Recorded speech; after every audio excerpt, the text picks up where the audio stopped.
And to get to my point, I heard your cut the check, and I'm like, wow. And then I'm like, well, wait a second. Maybe this person don't suck. And then I listened to it again, and I'm like, well, wait a second. Now I'm addicted like Pringles. What the fuck? So. That's dope. And I think it was, and what really caught me, it wasn't really, your phenomenal R&B, and it wasn't really your phenomenal, rap. And people get tired of me saying phenomenal, but oh well. It's the fact that your attitude, when you were rhyming, it was like, okay, yeah, but she's being a smartass about it. And she's having fun with it. And you don't hear that often. Yeah, that's true. That's true, because everybody's like, bang, bang, and you look at me sideways and I'll shoot you. So I definitely understand what you're saying. You have to have fun with this music. Like, this is my job. If I hate what I do, if I feel like it's work, I'm not gonna, like, that's why a lot of artists stop doing music, because sometimes they hate the grind, but a lot of times it's no longer fun. And so, if you can't have fun with it, I don't know what you do. Like, I don't know. Well, that's because some people are only, I didn't mean to cut you off. It's because some people are only in it for the money. And if they're not making the money, they're not having fun. Exactly. But then when they make the money, they just rap about having money, and it's like, okay, you got money, okay, you got $1 million, okay, you got 50 million, now what? So you don't want to make a song with the same concept. Like the same way you said you heard 300 Little Waynes. It's because they're rapping about what he's rapping about, and they probably don't even have it, and they're rapping like he's rapping because they think that's what it takes to make it, and that's where you go wrong. Like, an artist is an individual. You have to be yourself, and the moment they get that, and they put some promotion behind it, they can flourish. I agree with you on that. I mean, because also I was reading in a magazine that a lot of these artists that, like, some of these rap artists that are out there, not even just rap artists in general, they'll get these $1 million houses. They'll rent them. They won't even own them, and they'll rent these cars and these clothes and everything just to look fantastic. And I'm like, what's the sense? Mm-hmm. Even if I was rapping and, let's say, and I made, a couple million, I'd still buy myself just a small little house, just enough clothes and food for my family, help out a few charities, and, be normal instead of trying to act like I'm big and bad. And then 5 minutes, you turn around and they're gone. They lost everything. Mm-hmm. It's crazy. All right. I know your time is precious. So,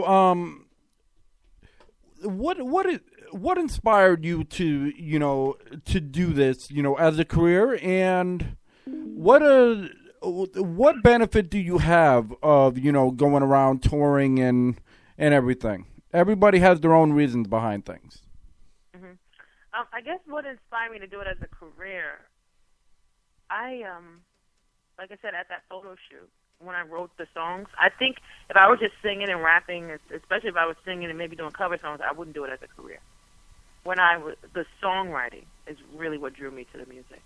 And because initially I was supposed to write those songs, and that producer, he was a major producer, he was going to, have me reference the vocals and submit it for placement for Jasmine Sullivan. Like, she's an awesome singer. I love her voice. So I was happy about that. And then I went home and I wrote the songs, and it was like, I want to do my own songs. So that's what really inspired me, just the songwriting of it, and feeling like, hey, these are my words and my actions and my life, and it's going to become my livelihood if I can, make a career out of it. So just being able to express myself and have people be able to relate to it, and for it to be so impactful, I think that's the real reason. Like, as far as touring, I love singing, I love dancing. Like, when I was younger, I always, in the house, like, they would tell me, my sisters, we like, Mommy, we tell her to shut up, because I was always around the house singing and dancing and just doing stupid stuff and just making noise. So the entertainment factor was always there, and that's why I love performing. Like, going on tour is like the dream, because I guess some people would get tired of going to the city and going to another city and singing the same song, going to another city. But I love that. I love meeting new people. Like, it's just the perfect job for what I like to do. I love to entertain. I love to have fun. I love to laugh and like crack jokes and all that stuff. And so that's another thing too with my music. Why you'll hear me with the smiling and the laughing and the calm mannerisms and not always being so serious with my music. I love to have fun and I love to crack jokes. So I'll do it through the music. So I love performing and I love meeting new people. And so this is just perfect. It's just perfect. That's what I want to do. That's awesome. So what advice would you have, for somebody that, trying to get into, hip hop or R&B or any kind of music and, on how hard it is and how difficult, especially from a woman's point of view to another woman?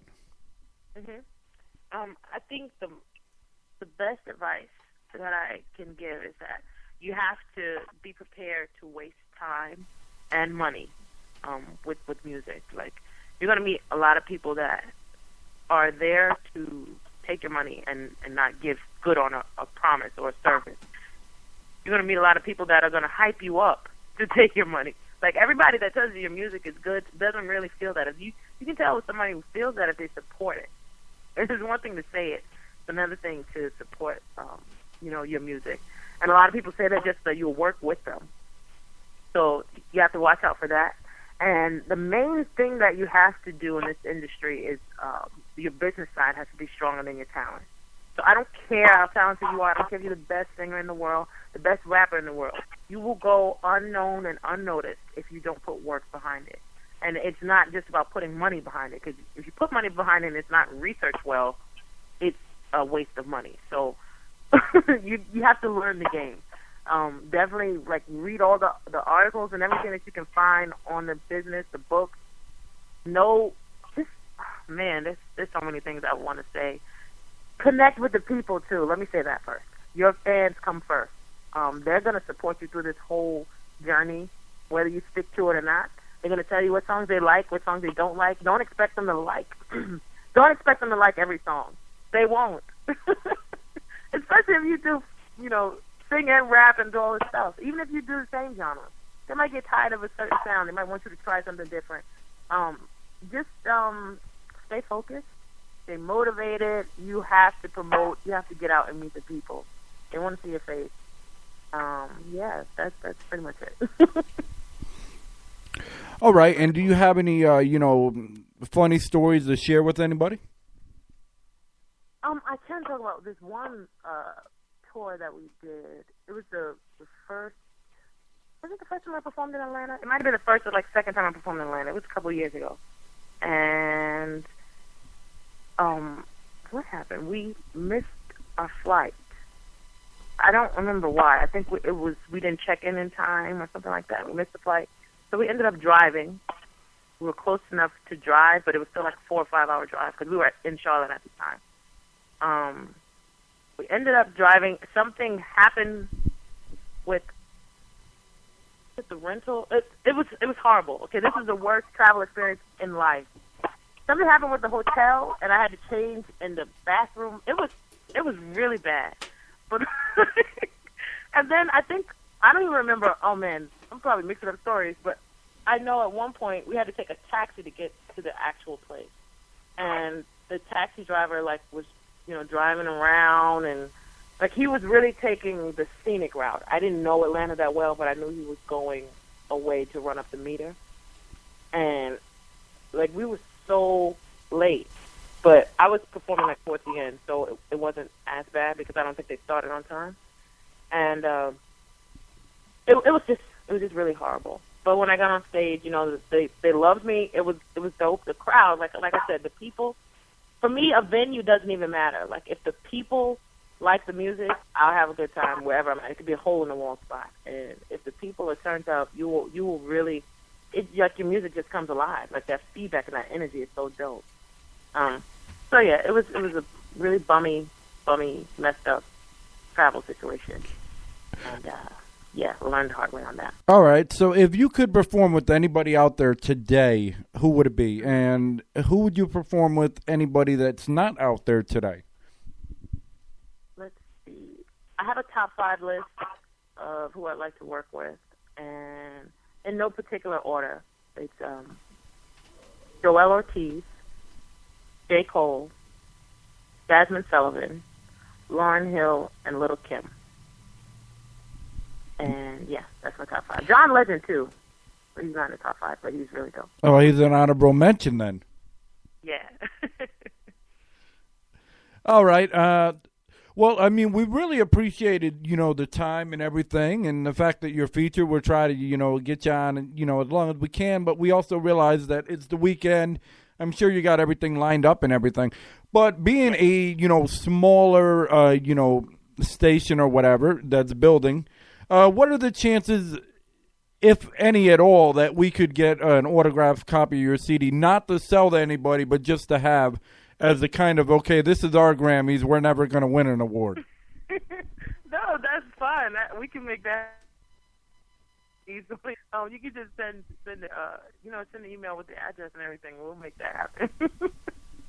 Awesome. Well, we appreciate it. But thank you for your time. Chrissy, do you have any last words you'd like to say? No? Okay. All right. Well, thank you for having me. Not a problem. And if you can let people know that 2 Loco Radio is around. The number 2 Loco Radio. Oh, I definitely will.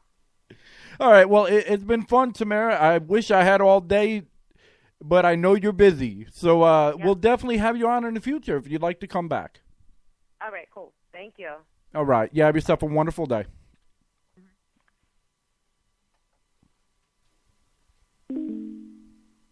All right, that was Tamara Bubble, and this is Ray Ray. And this is Chrissy D. And Reverb, you know that we care about the artist, and once this is, live, we're going to have everything straight, and everything's going to be fluid. All right, anyway, everybody have a wonderful weekend. This is 2 Loco Radio. See ya. Wouldn't want to be ya. God bless. Bless the soldiers and the artists, and just party hard and rock on. Take care. Call recording off.